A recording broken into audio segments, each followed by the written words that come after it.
Bom, aproveitando esse tempinho aqui, eu sempre falo boa tarde, mas para mim é esquisito essa forma de palestra silenciosa, porque eu gritaria falar boa tarde de novo, sabe? Para todo mundo ficar, né? Mas, bom, enfim. Tava aqui pensando, acho que a gente poderia colocar sonoplastia, igual Ratinho, Vai Dar Namoro, sabe? Colocar uns sons assim que acho que ficaria engraçado. Ideias minhas, desculpa.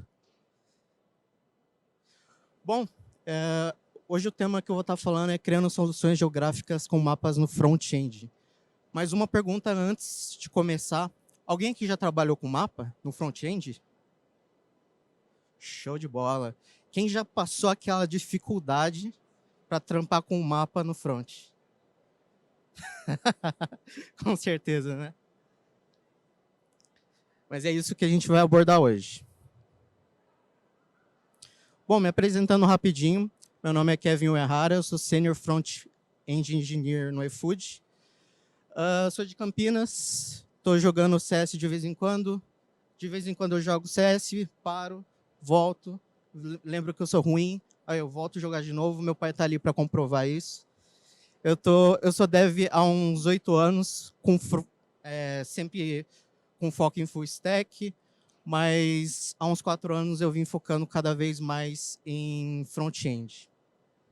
E também sou um sommelier de um bom TypeScript.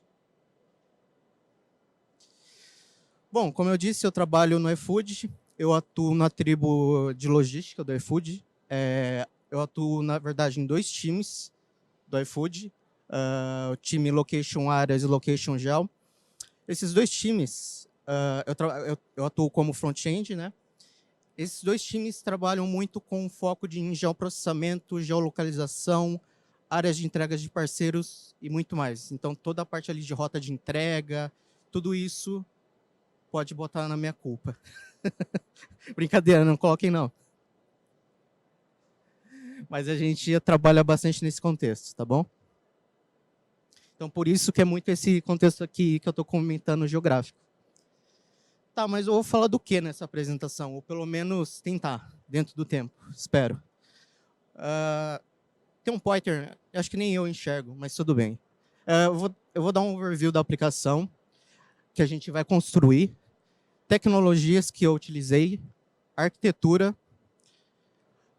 A gente vai entrar na parte de show me the code e um espaço ali para dúvidas, beleza? Então, vamos dar um overview da aplicação que a gente vai construir. E já dando spoilers do que a gente vai construir. E, claro, sou muito fã do Casimiro, então sempre preciso botar GIF dele.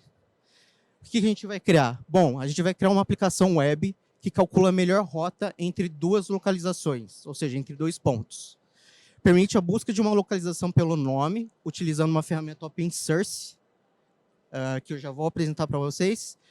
A aplicação vai permitir selecionar 3 tipos de modais. Modais a gente pode dizer como se fosse um modo de viagem. Então, entre carro, bike ou caminhando, se você quiser fazer um cardio ali. E vai exibir o tempo e a rota e a distância entre essa melhor rota. Maneiro, não? Então, vamos lá. Então, como tudo começou quando eu entrei no iFood, disseram para mim, quero ver dados no mapa. Então, bora falar aí um pouquinho sobre as tecnologias que eu utilizei para criar essa aplicação. Lembrando que eu já dei spoilers, mas eu vou mostrar a aplicação no final para vocês, porque, né, tem que dar aquele engajamento, para vocês ficarem curiosos.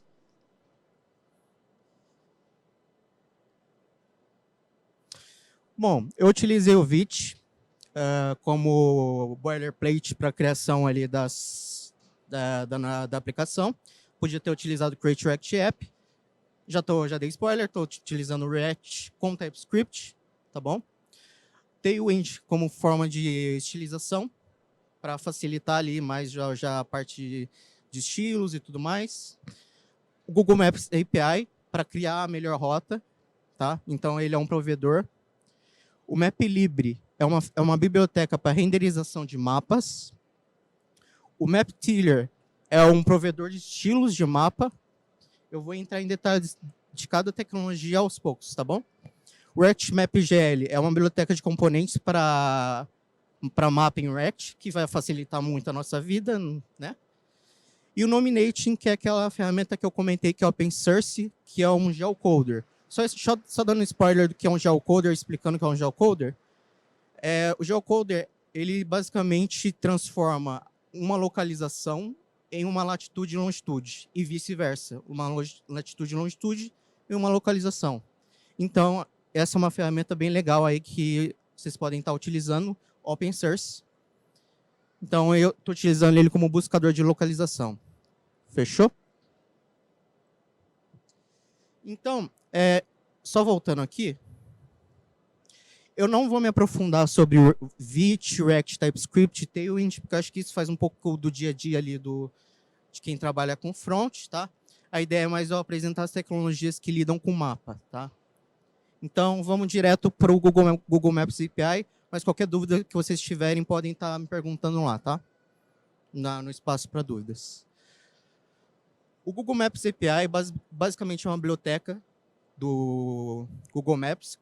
Então, tem o Google Maps Cloud e ele oferece basicamente uma série de APIs ali que você pode estar utilizando.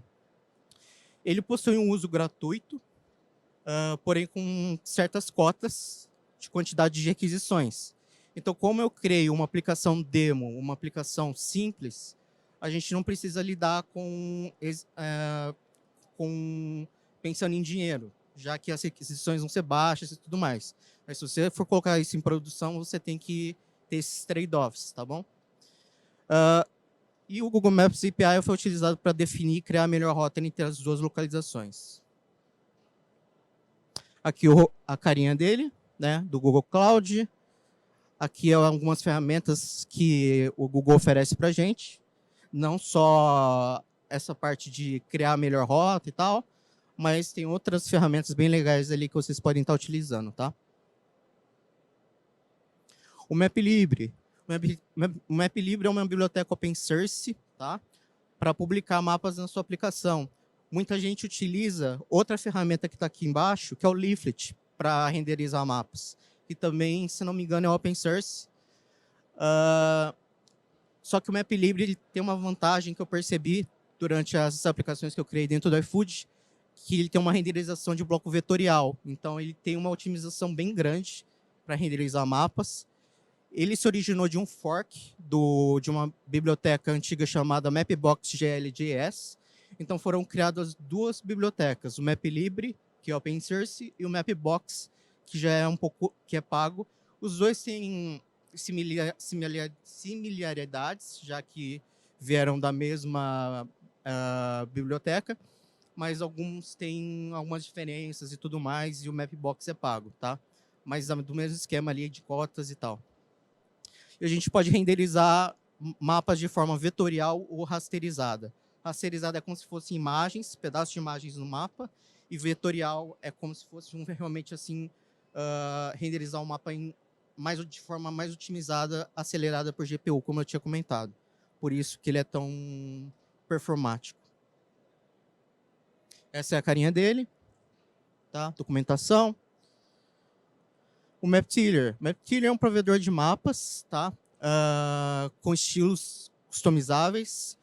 A gente pode utilizar ele gratuitamente, porém, de novo, a gente tem algumas cotas nas requisições. O MapTiller ele é opcional, tá? Eu utilizei ele porque ele oferece uma estilização melhor para o mapa. Então, com vários tipos de visualização de mapas, etc. Mas, caso vocês quiserem, vocês podem utilizar o OpenStreetMaps, o famoso OSM, que é um provedor de mapas open source, você também pode estar utilizando, tá? Então, você não precisa estar utilizando o MapTiller. Tanto que, se a gente for ver aqui, essa é a carinha dele, aqui a gente tem vários tipos de visualizações de mapas, tá vendo? Então, tem o próprio OpenStreetMaps, visão de rua, satélite, etc. Então, fica aí a dica. RectMapGL é basicamente uma biblioteca de componentes prontos já, integrados com o MapLib e o Mapbox, isso já é muito legal para a gente utilizar na nossa aplicação. Ele permite utilizar já hooks próprios para manipulação do mapa, e isso já é outra coisa muito legal, já que a gente, às vezes, quando tem que criar uma aplicação, a gente tem que fazer interações manuais, etc., que podem dar uma certa complexidade. Então, você adicionando o ReactMapGL, você já tem componentes integrados ao mapa e que já possuem hooks próprios que vão estar te auxiliando ali no desenvolvimento e facilitando a vida do dev. E outra opção também de biblioteca é o DeckGL, que também oferece vários outros componentes prontos para você estar utilizando.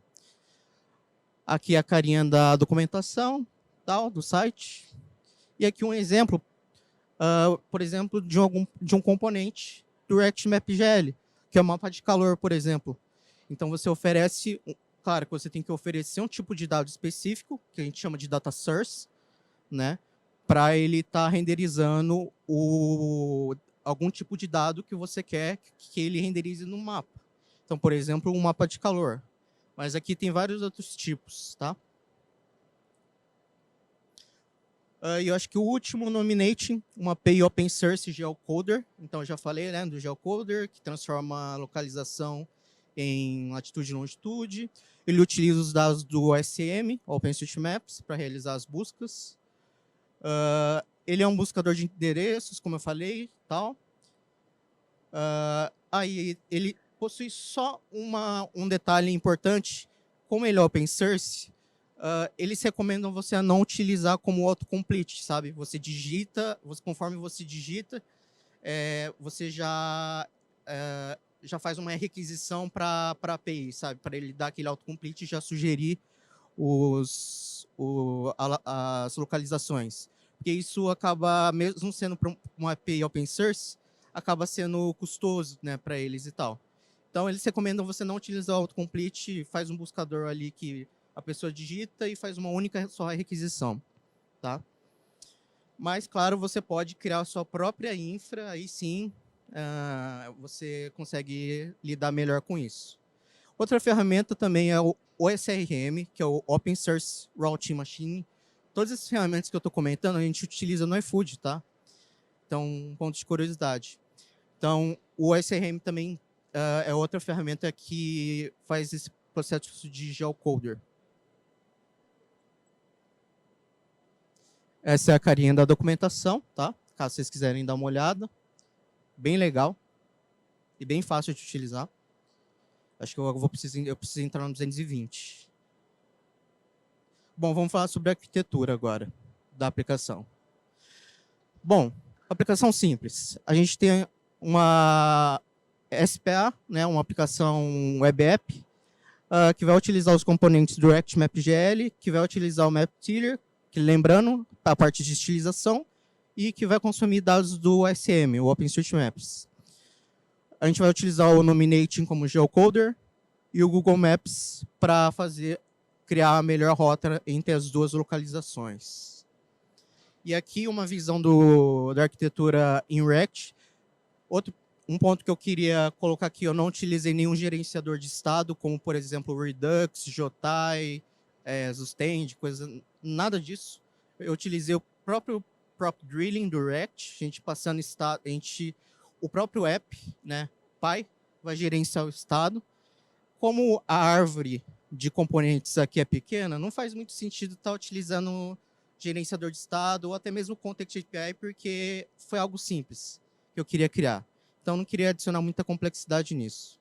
Então, eu criei ali, todo o gerenciamento de estado acontece no Py e depois, através de prop drilling, né, passando via props para os outros componentes. Então, a gente tem um mapa, a gente tem um formulário do geocoder, que já vou mostrar, componente de infobox e o modal. Tá? Então, é uma árvore pequena de componentes. E agora, bora para o Show Me the Code. Bom, vamos lá. Criando um projeto Vite utilizando React com TypeScript, comandinho básico ali, a gente com o nome do projeto Demo Apps, estou utilizando o template ali com React com TypeScript. Entrei lá no diretório, instalei as dependências e startei a aplicação. E a gente já tem a estrutura inicial. Boom, magia. O que a gente demoraria há uns tempos atrás, a gente já tem magia aqui no front-end. Então, a gente já tem a estrutura inicial ali do Vite. Eu optei utilizar o Vite por ser mais enxuto e ser um pouco mais otimizado, porque ele utiliza o roll-up por trás, tá? E tal. Mas, assim, não faz muita diferença estar usando Create React App, ou Vite, ou outro tipo de boilerplate ali do front. E pronto, a gente deu um start na aplicação e a gente já tem uma aplicação rodando. O que, para mim, há muito tempo atrás, quando eu comecei na área de desenvolvimento, criava um index HTML ali e já achava isso difícil demais. E hoje a gente já está com as coisas bem simples, né? Bom, configurando o Tailwind, eu não vou entrar muito a fundo, porque a própria documentação já explica isso, né? Eu não sei se estou muito na frente das pessoas aqui. Mas configuração ali, default do Tailwind, a documentação explica certinho, é bem simples, a gente adiciona como dependência e tal. Então, não vou entrar muito a fundo nisso. A gente vai criar um arquivo .env, porque, como eu falei, existem dois provedores que a gente vai utilizar, que são pagos, né? Que tem cotas e tudo mais, que é o MapTiller, da parte de estilização, e o Google Maps, para a parte das rotas. Então, por isso, a gente precisa das APIs Keys. Então, é só você ir lá, criar sua conta lá na MapTiller, vai na Google Cloud, cria sua conta e que você já vai ter sua API Key. A gente vai adicionar as dependências, né? Então, estou usando o Exos ali para fazer a aquisição, Google Maps, Mapbox.gl, então todas as bibliotecas ali que eu havia comentado, e uma mais aqui que é o Mapbox Polyline, que é para fazer o desenho, para facilitar um pouco também a nossa vida, da rota entre as duas localizações, tá? E o types dele, por conta do TypeScript. Apagando todo o conteúdo do app.tstx, que já vem, né? E, basicamente, colocando um default ali de latitude, longitude e o nível de zoom, colocando ali a URL de qual estilo a gente quer usar do MapTiller, passando a nossa API Key, utilizando o componente do Mapbox.gl, React, Mapbox.gl. Magia, temos um mapa. Temos um mapa na tela. Cara, para mim isso... antes de entrar no iFood, eu nunca tinha mexido com mapas. E ver isso, para mim, já era algo, coisa de outro mundo. Então, coisa linda. Não sei vocês, mas, para mim, coisa linda. Bom, vamos lá, vamos acelerar. Então, vamos criar um diretório para armazenar nossos componentes. Um para integração com a API do Nominating, que a gente geralmente cria o service. E os componentes, os services, e a gente tem os assets, que a gente não vai acabar utilizando. O componente de geocoder input, vocês devem ter visto lá naquele diagrama que eu mostrei. Ele é um input textual, que vai ser o buscador, que vai apresentar os dados fornecidos pelo Nominating, tá? Então, aqui. Recebe como parâmetro um placeholder, os resultados, o valor selecionado na busca e os eventos de callback, né? Então, quando o usuário seleciona a localização, a gente tem um callback de qual localização ele selecionou. E o onChange conforme ele foi digitando, porque daí a gente faz o controle de estado do nosso componente. E aí vocês percebem que tem um botão ali de busca, né? Então, por isso que eu comentei do autocomplete. Eu não estou usando autocomplete. Então, conforme o usuário digita, depois que ele digita, ele clica no botão, aí sim eu faço uma requisição para o Nominate, tá bom? O Infobox. O Infobox é um componente ali só para exibir o tempo, os resultados de tempo, distância entre as rotas e entre as duas localizações, né? Recebe como parâmetro tempo e a distância. Um componente bem dumbzinho. O componente modal, ou o componente que chamaria de forma de de como a gente vai ir, né, de modo de viagem, que é basicamente um componente select que é responsável por exibir as opções de modais disponíveis.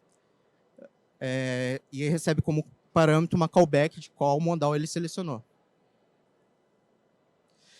Criando o service para o nominating, que eu nomeei de geocoder service, que vai ser responsável por integrar nossa aplicação com a API.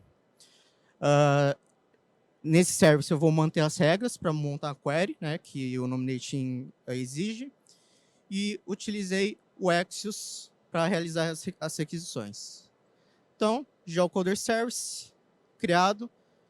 Então, aqui tem todas as regras ali para montar a query e tudo mais. Eu pego a latitude, a longitude, tudo mais, e beleza. E alterando todo o nosso app.txt, não vou conseguir entrar muito em detalhes a fundo no código, porque é muita coisa, mas aqui a gente vê que a gente tem vários estados ali sendo controlados. A gente está utilizando todos os nossos componentes que a gente criou. Eu gosto dessa imagem Noise of Panic. Mas depois tem um artigo que eu entro mais em detalhes, mais a fundo nisso. Mas alterando tudo isso, aplicando nossos componentes, temos nossa aplicação. Então, digitando Campinas, Limeira, a Nominating está retornando isso. A gente tem a melhor rota, utilizando o carro. Então, ali a gente tem o tempo e a distância, mudando o modo de viagem, o tempo e a distância muda.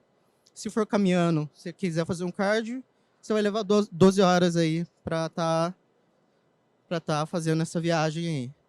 Mas aí só, de novo, só para... que é muito bonito, gente, essa aplicação. Eu gosto de ver ela. Mas é isso.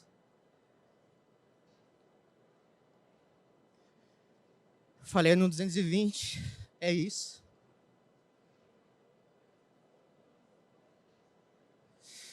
Eu tenho um artigo que lá no dev.to, que eu entro mais em detalhes no código, e aí sim eu explico como que eu criei cada componente, como que eu utilizei o estado e tudo mais. Então, caso vocês quiserem dar uma olhada lá, é só seguir em todas as redes sociais, Kevin Uehara, aí que vocês vão me achar.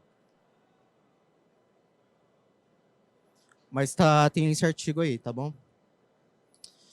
É isso, galera. Acho que é basicamente isso que eu queria passar para vocês. Ali tem um QR Code com os meus contatos, caso vocês quiserem. Então tem LinkedIn, Instagram, Twitter. Sempre estou ali tentando produzir conteúdo. Agora estou criando um canal no YouTube para tentar produzir mais conteúdo para vocês e engajar cada vez mais e compartilhar conhecimento. E é isso, galera.